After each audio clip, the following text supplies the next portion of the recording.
अभियान एकल विद्यालयों की सहयोग से पंचमुखी शिक्षा के माध्यम से अपनी विभिन्न सहयोगी संस्थाओं के साथ देश के 4 लाख गांवों में रहने वाले 30 करोड़ ग्रामीण एवं वनवासी परिवारों में शिक्षा, स्वास्थ्य, संस्कार, जागरण एवं प्रखर राष्ट्रवाद की भावना को विकसित करने के लिए 34 वर्षों से कार्य कर रहा है। एकल अभियान आज सफल है तो इसे बनाने में लाखों कार्यकर्ताओं की मेहनत है। ऐसे कई कार्यकर्ता हैं जो अपने घर और गांव से जुड़कर एकल को बढ़ा रहे हैं, ग्रामीण और वनवासी भारत को समृद्ध कर रहे हैं।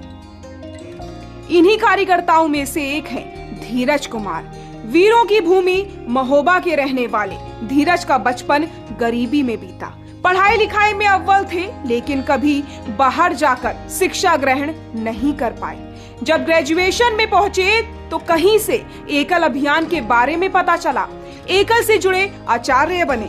खुद पढ़ने के बाद 3 घंटे बच्चों को पढ़ाया और अपने साथ साथ उन्हें भी उन्नति की राह दिखाई। पिछले कई सालों से धीरज एकल से जुड़े हैं एवं वर्तमान में केंद्रीय अर्थ विभाग प्रमुख के दायित्व का निर्वहन कर रहे हैं। पूर्ण सेवा भाव से एकल का काम कर रहे हैं और गांवों को उन्नति की राह दिखा रहे हैं। नमस्कार, मैं मुकुल द्विवेदी। स्वागत है आपका हमारे इस खास शो एकल के योद्धा में, जिसमें हम बात करते हैं उन योद्धाओं के बारे में जो जमीन पर रखकर एकल के अभियान को सफल बनाते हैं। आज हमारे साथ ऐसे ही एक योद्धा मौजूद हैं जो महोबा के रहने वाले हैं, धीरज कुमार। धीरज जी, सबसे पहला सवाल आपसे यही होगा कि आप एकल अभियान से कैसे जुड़े? मैं एकल अभियान से 2008 में एकल के आचार्य के दायित्व पर जुड़ा था।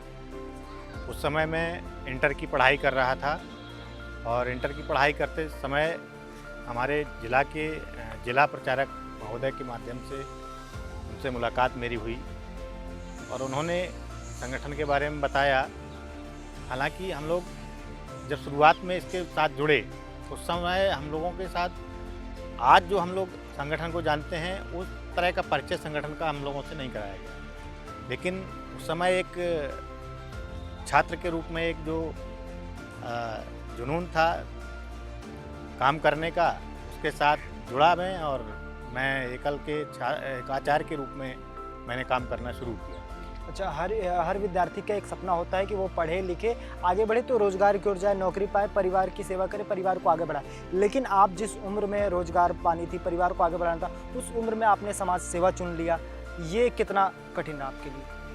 देखिए, इसके लिए मैं अपने पिताजी को ही इसके लिए प्रेरणा का स्रोत मानता हूँ, क्योंकि मेरे पिताजी राष्ट्रीय स्वयंसेवक संघ के स्वयंसेवक रहे हैं और शुरुआत से लेकर के, जन्म से लेकर के, जब से मुझे याद है तब से लेकर के मैंने आज तक उनके हमारे पिताजी का हमेशा हम लोगों के लिए एक ही संदेश रहता है कि कुछ करिए, अपने स्वयं के लिए करें या ना करें, लेकिन हमें अपने लिए करते करते साथ में समाज के लिए भी हमें कुछ ना कुछ करना ज़रूरी है। और उन्हीं की प्रेरणा से मैं समाज के लिए मैंने समाज की।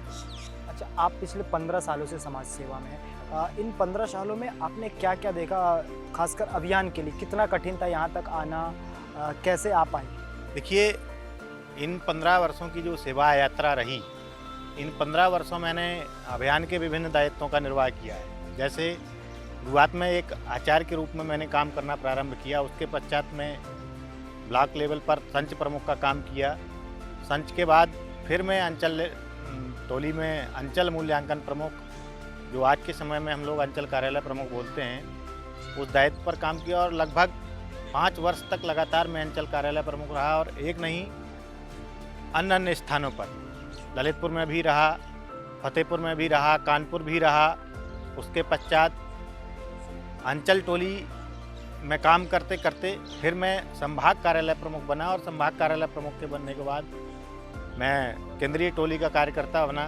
केंद्रीय टोली में मैंने लगभग 2 वर्ष काम किया और आज मैं एकल अभियान के राष्ट्रीय प्रमुख के रूप में अर्थ विभाग का मैं दायित्व संभाल रहा हूँ। तो देखिए, ये पूरी सेवा यात्रा एक चुनौतियों भरी रही है, क्योंकि शुरुआत से जब मैं पढ़ता था और शुरुआत मैंने जब सेवाव्रती कार्यकर्ता के रूप में की, उस समय मैं पहली चीज़ तो बोलना नहीं जानता था।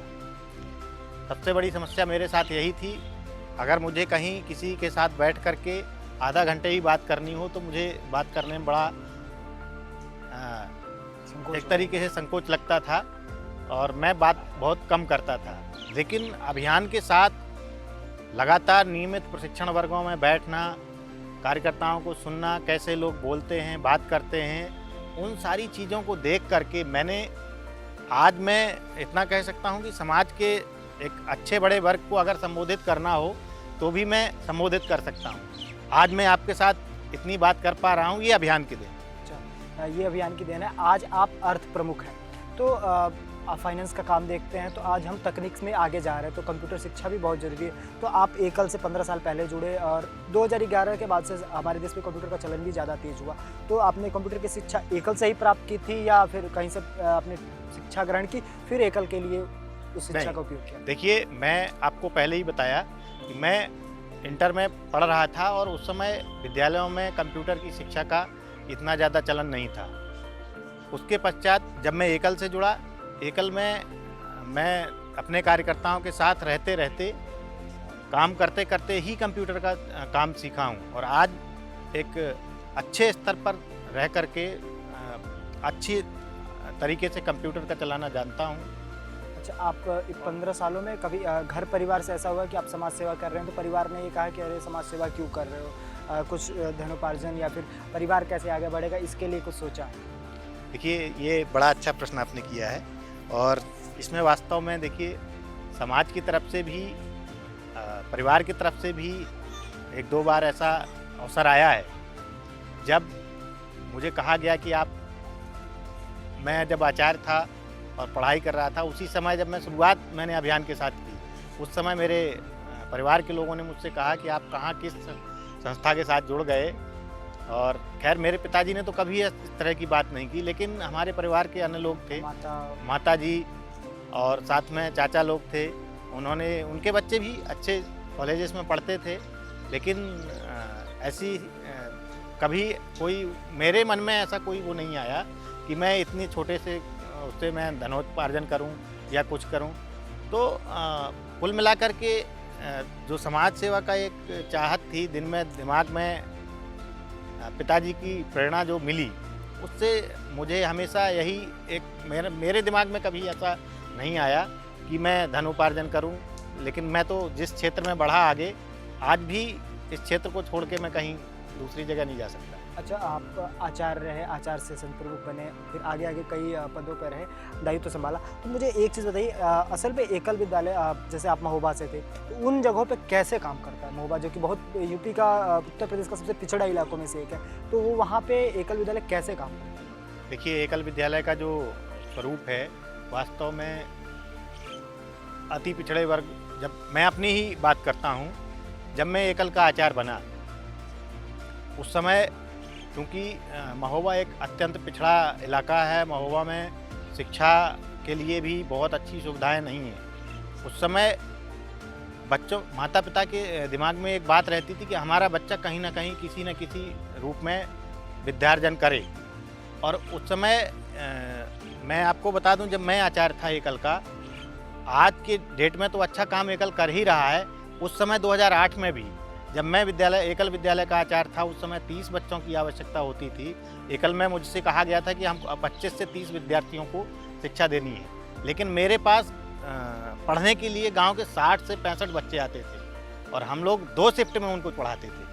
तो आप इन बच्चों को बुलाने जाते थे या बच्चे प्रभावित होकर इन विद्यालयों में आते थे? प्रभावित होकर के आते थे, क्योंकि हमारा जो पढ़ाने का जो तरीका था, हम लोग खेल के माध्यम से मुख्य रूप से पढ़ाया करते थे। आज धीरे धीरे समय बदला है और समय के साथ अभियान का स्वरूप भी बदला, लेकिन उस समय का जो स्वरूप था उसके माध्यम से हम लोगों ने जब बच्चों को खेल के माध्यम से पढ़ाना शुरू किया, तो बच्चों में एक तो खेल के प्रति रुचि थी, दूसरा उनको उसके साथ सीखने को भी मिलता था। तो दोनों शिफ्टों में मैं विद्यालय नहीं पहुंच पाता था, कई बार बच्चे हमारे विद्यालय पहुंचते थे और हमारे घर पहुंचते थे कि आप अभी तक विद्यालय नहीं पहुंचे। अच्छा, आप खेल के माध्यम से पढ़ाते थे, बड़ा रोचक अंदाज होगा ये पढ़ाने का। तो क्या मुझे एक उदाहरण बता सकते हैं कि कैसे खेल के माध्यम से बच्चे पढ़ते थे और उनका इंटरेस्ट कैसे आता था? इंटरेस्ट, देखिए, हम लोग बाल गीत की बात करते हैं, तो एक तो बाल गीत होता है, छोटे छोटे से गीत होते थे, और उन गीतों को अभिनय के साथ करते थे, बच्चों को पढ़ाते थे। जैसे एक बाल गीत था, एक चिड़िया भाई एक चिड़िया, तो उसको जब हम लोग बोलते थे एक चिड़िया भाई एक चिड़िया और अभिनय के साथ हम लोग करते थे। अगर हम लोग आज भी करें तो इस तरह से बोलते थे एक चिड़िया भाई एक चिड़िया। बच्चों को जब हम इस तरह से हाथ फैला करके करते थे तो बच्चों को एक अलग ही उत्साह उनमें पैदा होता था। आप 60-65 बच्चों को रेगुलर पढ़ाना, 2 शिफ्टों में पढ़ाना, तो बच्चे सफल भी हुए होंगे। ऐसे कितने बच्चे होंगे सिर्फ आपके पढ़ाए हुए या फिर आपके संभाग से कि जो आज सफल हुए, बड़े-बड़े पदों पे हैं? मुझे 4 से 5 बच्चों का ध्यान है और वो अच्छे दायित्व, 2-3 बच्चे प्राइवेट जॉब कर रहे हैं, एक सरकारी टीचर भी हो गया है।